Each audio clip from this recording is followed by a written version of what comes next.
Good morning students. Haryana series को आगे बढ़ाते हुए हमारा टॉपिक चला हुआ था हरियाणा के जो महत्वपूर्ण व्यक्ति हैं उनकी सीरीज़ हमारी चली हुई थी। तो कुछ महत्वपूर्ण व्यक्तियों डिटेल आपकी हो चुकी हैं और हम आए हुए थे राजा राम शास्त्री पे। तो उसी से आगे शुरू करते हैं स्टूडेंट्स आज की क्लास। राजा राम शास्त्री ने हरियाणवी लोक कला के विकास में, यानी कि लोक कला का जो फेमस कवि है वो कौन है? राजा राम शास्त्री हैं। इन्होंने लोक कला में अपना महत्वपूर्ण विकास दिया। किन्होंने भाई? राजा राम शास्त्री जी ने। जादूफी नामक उपन्यास को इन्होंने रचना की, जो हरियाणवी भाषा का प्रथम उपन्यास है। यानी क्वेश्चन इस प्रकार से पूछे कि जादूफी उपन्यास किनके द्वारा लिखा गया, तो राजा राम शास्त्री जी के द्वारा लिखा गया। और ऐसे क्वेश्चन पूछे कि हरियाणवी भाषा का प्रथम उपन्यास कौन सा है, तो वो है जादूफी। और जादूफी लिखा किसने? राजा राम शास्त्री ने। तो यहाँ से आपके 3 क्वेश्चन तैयार हो जाते हैं भाई कि राजा राम शास्त्री हरियाणवी कला से संबंध रखते हैं और उनके द्वारा जादूफी जो उपन्यास है वो लिखा गया था। और हरियाणवी भाषा का पहला उपन्यास भी कौन सा है भाई? जादूफी है। फिर है विशंबर नाथ कौशिक। इनका जन्म अम्बाला में होता है। विशंबर नाथ कौशिक जी का जन्म अम्बाला में हुआ। इन्होंने चांद मासिक पत्रिका में दुबे की चिट्ठियाँ, चांद मासिक पत्रिका है और दुबे की चिट्ठियाँ नाम से हास्य व्यंग्य लिखा। ये उपन्यास और कहानी के लेखक माने जाते हैं भाई। विशंबर नाथ कौशिक जी का जन्म अम्बाला में होता है। इन्होंने चांद मासिक पत्रिका में दुबे की चिट्ठियाँ नाम से हास्य व्यंग्य लिखा। ये उपन्यास एवं कहानियों में महत्वपूर्ण लेखक गिने जाते हैं। तो यहाँ से आपके क्वेश्चन कितने हो गए भाई कि विशंबर नाथ कौशिक जी का जन्म कहाँ पर हुआ? अम्बाला जिले में हुआ। दूसरा क्वेश्चन, इनकी मासिक पत्रिका का नाम क्या है? चांद है। और हास्य व्यंग्य कौन सा लिखा? दुबे की चिट्ठियाँ। किस मासिक पत्रिका में? चांद में। और इनके साथ साथ ये पत्रिकाओं के साथ साथ उपन्यास और कहानीकार भी हैं। तो विशंबर नाथ कौशिक का जन्म अम्बाला में होता है। चांद मासिक पत्रिका में दुबे की चिट्ठियाँ नाम से हास्य व्यंग्य लिखते हैं और ये उपन्यास और कहानी के प्रसिद्ध लेखक भी माने जाते हैं। इनके बाद है भाई पंडित जसराज जी। पंडित जसराज भारत के प्रसिद्ध शास्त्रीय गायकों में से एक माने जाते हैं। इतने भी हरियाणा के प्रसिद्ध शास्त्रीय गायक हैं, तो शास्त्रीय गायकों में सबसे फेमस पंडित जसराज जी का नाम आता है। इनका जन्म हिसार में होता है। कब होता है? 1530 ईस्वी में होता है। और इन्हें शास्त्रीय गायन में विशेष ख्याति प्राप्त हुई है। यानी पंडित जसराज जी भारत के प्रसिद्ध शास्त्रीय गायक से संबंध रखते हैं। क्वेश्चन आपका ही हो जाता है कि भी शास्त्रीय गायक से में फेमस कौन है? पंडित जसराज जी हैं। इनका जन्म हिसार में होता है। कब होता है? 1530 ईस्वी में होता है। शास्त्रीय गायक में विशेष ख्याति प्राप्त भी इनके द्वारा की गई। पंडित जसराज का संबंध मेवाती घराने से। स्टूडेंट्स, पंडित जसराज जी का संबंध जो है किस घराने से हैं? मेवाती घराने से हैं। पंडित जसराज को पद्म भूषण के साथ साथ पद्म विभूषण कब? 2000 में। संगीत नाटक अकेडमी पुरस्कार 1987 में और संगीत नाटक अकेडमी फेलोशिप 2010 में मिला है। स्टूडेंट्स, पंडित जसराज जी का संबंध जो है वो मेवाती घराने से फेमस क्वेश्चन हो जाते हैं। इसके साथ साथ पंडित जसराज को पद्म विभूषण यानी 2000 में उनको पद्म विभूषण मिलता है। संगीत नाटक अकेडमी पुरस्कार 1987 में, संगीत नाटक अकेडमी फेलोशिप्स 2010 में, ये सारे पुरस्कार इनके द्वारा दिए जाते हैं। स्टूडेंट्स, तो पंडित जसराज भारत के प्रसिद्ध शास्त्रीय गायक से संबंध रखते हैं। इनका जन्म हिसार में होता है। कब होता है? 1530 ईस्वी में होता है। शास्त्रीय गायक में विशेष ख्याति प्राप्त है। पंडित जसराज का संबंध मेवाती घराने से है। किससे भाई? मेवाती घराने से हैं। और पंडित जसराज जी को पद्म भूषण पद्म भूषण के साथ साथ पद्म विभूषण। पद्म विभूषण कब मिला? 2000 में। संगीत नाटक अकेडमी पुरस्कार 1987 में और संगीत नाटक एकेडमी फेलोशिप्स 2010 में इनके द्वारा दिए गए स्टूडेंट्स। नेक्स्ट है चौधरी देवीलाल का जन्म 1914 ईस्वी में सिरसा में होता है। चौधरी देवीलाल का जन्म 1914 में सिरसा में हुआ। ये ताऊ देवीलाल के नाम से प्रसिद्ध व्यक्ति थे। यानी चौधरी देवीलाल जी का जन्म कब होता है भाई? 1914 में। कहाँ पर होता है? सिरसा में। दो क्वेश्चन आपके ये बन जाते हैं कि चौधरी देवीलाल जी का जन्म सिरसा में होता है, कब होता है? 1914 में। ये ताऊ देवीलाल के नाम से प्रसिद्ध थे। तो 3 क्वेश्चन आपके चौधरी देवीलाल जी से हो जाते हैं। इनका जन्म संबंध कहाँ से है और किस नाम से यह प्रसिद्ध थे? तो 3 क्वेश्चन कौन कौन से भी? नाम इनका चौधरी देवीलाल, जन्म सिरसा में, कब हुआ? 1914 में, और किस नाम से फेमस? ताऊ देवीलाल के नाम से फेमस हुए। नेक्स्ट है भी चौधरी देवीलाल जी 19 अक्टूबर 1989 से।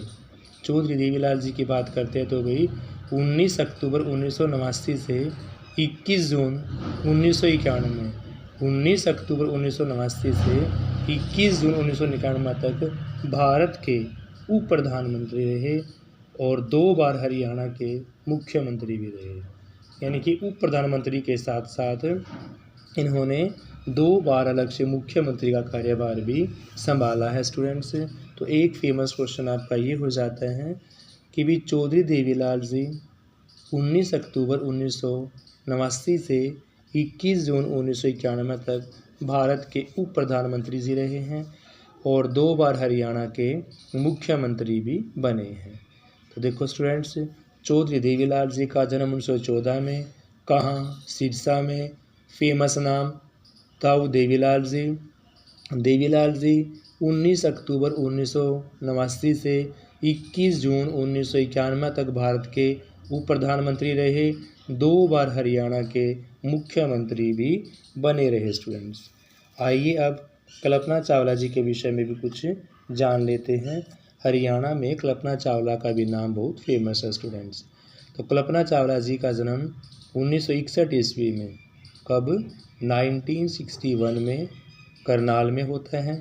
1988 ईस्वी में यूनिवर्सिटी ऑफ कोलोराडो USA में डॉक्टर्स की डिग्री उन्हें प्राप्त की थी। कब भाई? 1988 में। देखो ये क्वेश्चन आपका कई बुकों में नहीं है कि भी इनका जन्म तो है 1961 में हुआ था करनाल में, लेकिन यूनिवर्सिटी का नाम नहीं है।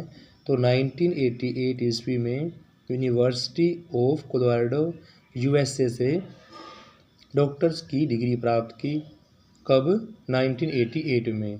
और 1994 में इनका अमेरिका के प्रसिद्ध अंतरिक्ष मिशन संस्थान नासा में क्या हो गया भाई? चयन हो जाता है। किनका? कल्पना चावला जी का। 1994 में इनका अमेरिका के प्रसिद्ध अंतरिक्ष मिशन संस्थान नासा में चयन हो जाता है और फरवरी 2003 को अंतरिक्ष यान की दुर्घटना कांड के कारण इनका निधन हो जाता है। आपको याद कैसे करोगे? 1, 2, 3। 1 फरवरी 2003 को अंतरिक्ष यान के दुर्घटनाग्रस्त हो जाने के कारण इनका निधन हो जाता है। यह इनकी दूसरी अंतरिक्ष यात्रा थी। हरियाणा सरकार 10वीं परीक्षा में अधिकतम अंक प्राप्त करने वाली छात्रा को कल्पना चावला स्मृति प्रदान करती है। यानी कि हरियाणा सरकार के द्वारा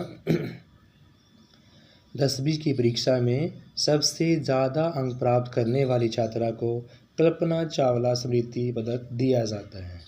तो स्टूडेंट दोबारा देखते हैं। कल्पना चावला हरियाणा की एक फेमस हस्ती रही हैं। तो कल्पना चावला जी का जन्म 1961 ईस्वी में करनाल में होता है। 2 क्वेश्चन आपके हो जाते हैं कि भी जन्म कब होता है? 1961 में। कहाँ पर होता है? करनाल में होता है। और 1988 में यूनिवर्सिटी ऑफ कोलोराडो USA से इन्होंने डॉक्टर्स की डिग्री प्राप्त की है और 1994 में इनका अमेरिका के प्रसिद्ध अंतरिक्ष मिशन संस्थान नासा में चयन हो जाता है 1994 में। और 1 फरवरी 2003 को अंतरिक्ष यान के दुर्घटनाग्रस्त हो जाने के कारण इनका निधन हो जाता है। कब? 1, 2, 3 को। 1 फरवरी 2003 को अंतरिक्ष यान के दुर्घटनाग्रस्त हो जाने के कारण इनका निधन हो जाता है। यह इनकी दूसरी अंतरिक्ष यात्रा थी। हरियाणा सरकार 10वीं परीक्षा में अधिकतम अंक प्राप्त करने वाली छात्रा को कल्पना चावला स्मृति पदक प्राप्त करती है। पंडित नेक्कीराम शर्मा जी का जन्म 1887 ईस्वी में। अब जान लेते हैं पंडित नेक्कीराम जी के विषय में। तो पंडित नेक्कीराम शर्मा जी का जन्म 1887 ईस्वी में रोहतक के कैलंगा गांव में होता है। पंडित नेक्कीराम शर्मा जी का जन्म 1887 ईस्वी में रोहतक के कैलंगा गांव में होता है। और 1916 में बाल गंगाधर तिलक ने स्वराज्य संघ में सदस्य बन जाते हैं। यानी पंडित नेक्कीराम शर्मा जी का जन्म 1887 ईस्वी में रोहतक के कैलंगा गांव में होता है। 1916 में बाल गंगाधर तिलक ने स्वराज संघ के सदस्य भी बन जाते हैं। स्टूडेंट्स, इसके साथ साथ ही ये असहयोग आंदोलन में हिस्सा लेने के कारण 1 वर्ष का इन्हें कारावास होता है। यानी कि असहयोग आंदोलन में हिस्सा लेने के कारण 1 वर्ष का इन्हें कारावास हुआ। इन्हें हरियाणा केसरी कहा जाता था। क्या भाई? हरियाणा केसरी कहा जाता था। इन्होंने भिवानी से संदेश नामक एक साप्ताहिक हिंदी पत्र प्रकाशित करवाया। इन्हें हरियाणा केसरी कहा जाता था और इन्हें भिवानी से संदेश नामक एक साप्ताहिक हिंदी पत्र प्रकाशित किया था। मंसूर अली खां पटौदी को नवाब पटौदी एवं टाइगर के नाम से भी जाना जाता है। मंसूर अली खां पटौदी को नवाब पटौदी एवं टाइगर के नाम से भी जानते हैं। 1961 ईस्वी में ये भारतीय क्रिकेट टीम के कप्तान बनाए गए।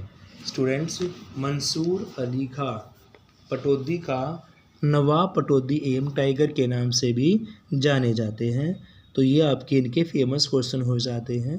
मंसूर अली खां पटौदी को नवाब पटौदी एवं टाइगर के नाम से भी जानते हैं। 1961 ईस्वी में ये भारतीय क्रिकेट टीम के कप्तान बनाए गए। ये अपनी बल्लेबाजी एवं फील्डिंग के लिए पूरे विख्यात माने जाते हैं। तो स्टूडेंट्स, मंसूर अली खां पटौदी का नवाब पटौदी एवं टाइगर के नाम से जाने जाते हैं।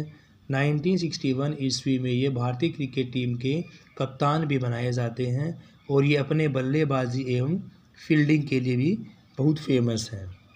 विजेंद्र सिंह ने बीजिंग के 29वें ओलंपिक खेलों में, बात करते हैं हम विजेंद्र सिंह की, तो विजेंद्र सिंह ने बीजिंग के 29वें, कौन से नंबर के भाई?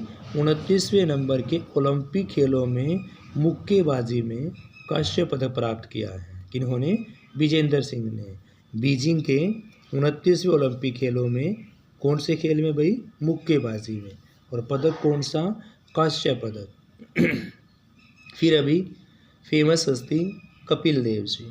कपिल देव जी भारतीय क्रिकेट टीम के हरफनमौला ऑलराउंडर के नाम से इसको जानते हैं। कपिल देव जी भारतीय क्रिकेट टीम के हरफनमौला को ऑलराउंडर भी कहते हैं। खिलाड़ी भारतीय क्रिकेट टीम के पूर्व कप्तान एवं पहले गेंदबाज हैं जिन्होंने अंतर्राष्ट्रीय क्रिकेट में 253 विकेट लिए हैं। भारत में इन्हीं की कप्तानी में अपना पहला विश्व कप 1983 जीता था। इन्हें हरियाणा हरिकेन के नाम से जाना जाता है। तो कपिल देव जी भारतीय क्रिकेट टीम के हरफनमौला यानी कि ऑलराउंडर खिलाड़ी, भारतीय क्रिकेट टीम के पूर्व कप्तान एवं पहले गेंदबाज हैं जिन्होंने अंतर्राष्ट्रीय क्रिकेट में 253 विकेट लिए हैं। भारत ने इन्हीं की कप्तानी में अपना पहला विश्व कप 1983 जीता था। इन्हें हरियाणा हरिकेन के नाम से भी जाना जाता है। नेक्स्ट है, ख्वाजा अहमद अब्बास। ख्वाजा अहमद अब्बास नूह ज़िले के बासिंदे थे। ख्वाजा अहमद अब्बास जी नूह ज़िले के बासिंदे थे। राज कपूर के प्रिय लेखक, सिनेमा निर्देशक, उर्दू लेखन एवं पत्रकारिता में इनका विशेष योगदान रहा है। ख्वाजा अहमद अब्बास नूह ज़िले के बासिंदे थे। राज कपूर के प्रिय लेखक, सिनेमा निर्देशन, उर्दू लेखन एवं पत्रकारिता में भी इन्होंने अपना विशेष योगदान दिया है। स्टूडेंट्स आगे देखते हैं जोहराबाई जी के विषय में। जोहराबाई अम्बाला की रहने वाली है भाई। कहाँ की? अम्बाला की। एक फेमस आपका क्वेश्चन ये हो जाता है भाई कि जोहराबाई कहाँ की रहने वाली हैं? अम्बाला की रहने वाली थी। मुंबई के फिल्म जगत में इन्होंने अनेक गाने गाए और वो गाने बहुत लोकप्रिय हुए। यानी जोहराबाई से आपके 3 ही क्वेश्चन बनते हैं भाई कि जोहराबाई अम्बाला की रहने वाली थी, मुंबई के फिल्म जगत में उन्होंने गाने गाए और वह बहुत लोकप्रिय थी। जगजीत सिंह प्रसिद्ध गज़ल गायक हैं। जगजीत सिंह प्रसिद्ध गज़ल गायक हैं। इनका जन्म गंगानगर राजस्थान में होता है। इनका जन्म गंगानगर राजस्थान में होता है। इन्होंने एमए कुरुक्षेत्र विश्वविद्यालय में कुरुक्षेत्र से उत्तीर्ण किया है। जगजीत सिंह एक प्रसिद्ध गज़ल गायक है। क्या है भाई? गज़ल गायक है जगजीत सिंह। इनका जन्म गंगानगर, और गंगानगर कहाँ भाई? राजस्थान में है। यानी इनका जन्म गंगानगर राजस्थान में होता है। इन्होंने एमए कुरुक्षेत्र विश्वविद्यालय से पास की है। भजनलाल जी। भजनलाल जी का जन्म भावलपुर रियासत पाकिस्तान में। भजनलाल जी के जन्म की बात करते हैं तो भावलपुर रियासत पाकिस्तान में 1930 ईस्वी में हुआ था। भजनलाल हरियाणा के मुख्यमंत्री पद पर लगभग 12 वर्षों तक आसीन रहे। गुरु जम्बेश्वर विश्वविद्यालय की स्थापना इनके कार्यकाल की ही देन है। भजनलाल जी का जन्म भावलपुर रियासत पाकिस्तान में 1930 ईस्वी में होता है। भजनलाल जी हरियाणा के मुख्यमंत्री पद पर 12 वर्षों तक आसीन रहे। गुरु जम्बेश्वर विश्वविद्यालय की स्थापना इनके कार्यकाल की ही देन है। तो स्टूडेंट्स इस वीडियो में इतना ही। जो फेमस बाकी हस्ती बची है वो हम तीसरी क्लास के अंदर कवर करेंगे। 2 क्लास में हमने बहुत सारे फेमस व्यक्तियों के बारे में कवर कर लिया है। Thank you students, have a nice day, please like share.